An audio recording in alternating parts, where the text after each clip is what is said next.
একটু অরিন্দমবাবুর কাছে আসি। অরিন্দমবাবু, নিশ্চয়ই পুলিশের কাছে, লোকাল থানার কাছে, মানিকতলা থানা তো স্পেসিফিক্যালি তাদের কাছে সমস্ত হিসেব থাকে যে এই এলাকার নোটোরিয়াস গুন্ডা কারা, কারা কি কি গন্ডগোল করে, কারা ইলেকশনের আগে বেরিয়ে পড়ে।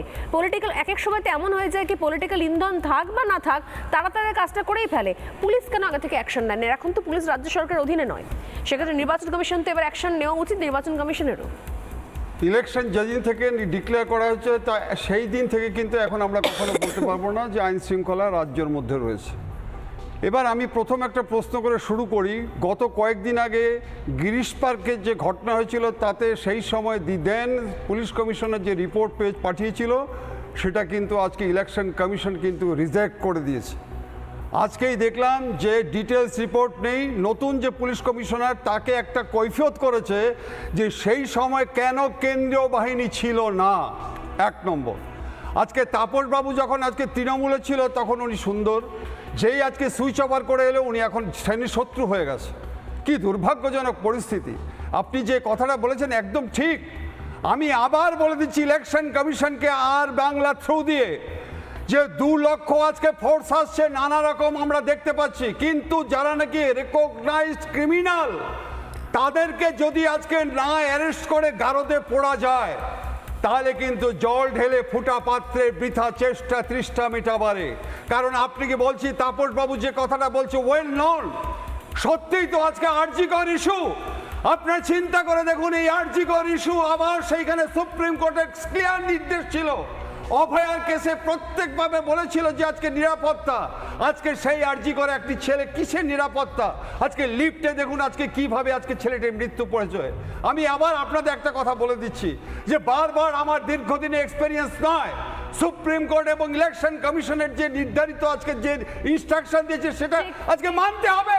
আমি বারবার বলছি এই ওয়েস্ট বেঙ্গলে ইলেকশন হবে না, কারণ যেভাবে নাকি ক্রিমিনালরা আজকে চতুর্দিকে আজকে স্প্রেড আউট হয়েছে, যেভাবে আর্মস অ্যামুনেশন এখন পর্যন্ত মুখ্যমন্ত্রীও বলছে, কিন্তু কোন সাহসে আপনি বলুন, কোন সাহসে যদি কলকাতাতে আজকে ক্যাম্পিংয়ে হয় তাহলে আজকে হাড়োয়া, ভাঙড়, সন্দেশখালী ওখানে যে সমস্ত মানুষগুলো আজকে নির্বাচনে প্রচারে যাবে তাদের গার্ড দেবে কে? বডি ক্যামেরা নিয়ে আপনি বলছেন এখন পর্যন্ত ক্রিমিনালদের একজন অ্যারেস্ট হয়নি।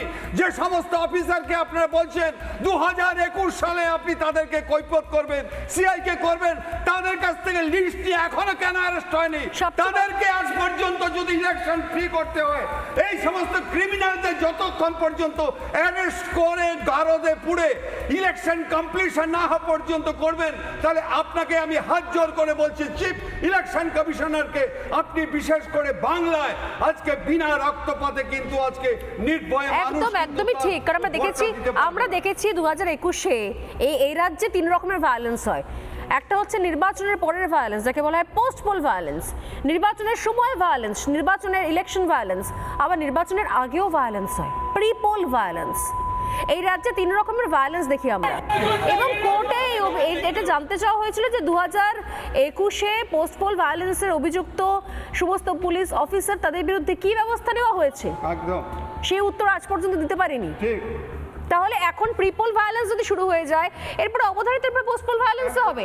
নির্বাচনের সময় তো এরাই উঠে মই দিয়ে উঠে ছেঁড়া জামা, কালো জামা সিসি ক্যামেরার উপরে লাগিয়ে দেবে। আর কোথায় আপনার 100% কাস্টিং নিয়ে আপনি বসে থাকুন, নির্বাচন কমিশন বসে থাকবে 100% কাস্টিং, সমস্ত বুথে সিসি ক্যামেরা ভাঙচুর করে দেবে এরাই। যদি এখনো পর্যন্ত অবিলম্বে এদেরকে নিয়ন্ত্রণ না করে, আমিও একই রিকোয়েস্ট করব। আমি আসছি। নানা ধরনের কন্টেন্ট দেখার জন্য লাইক করুন, শেয়ার করুন আমাদের ফেসবুক পেজ, সাবস্ক্রাইব করুন আমাদের ইউটিউব চ্যানেল। পাশাপাশি অন্যান্য ব্রেকিং নিউজের জন্য অবশ্যই চোখ রাখুন রিপাবলিক বাংলায়।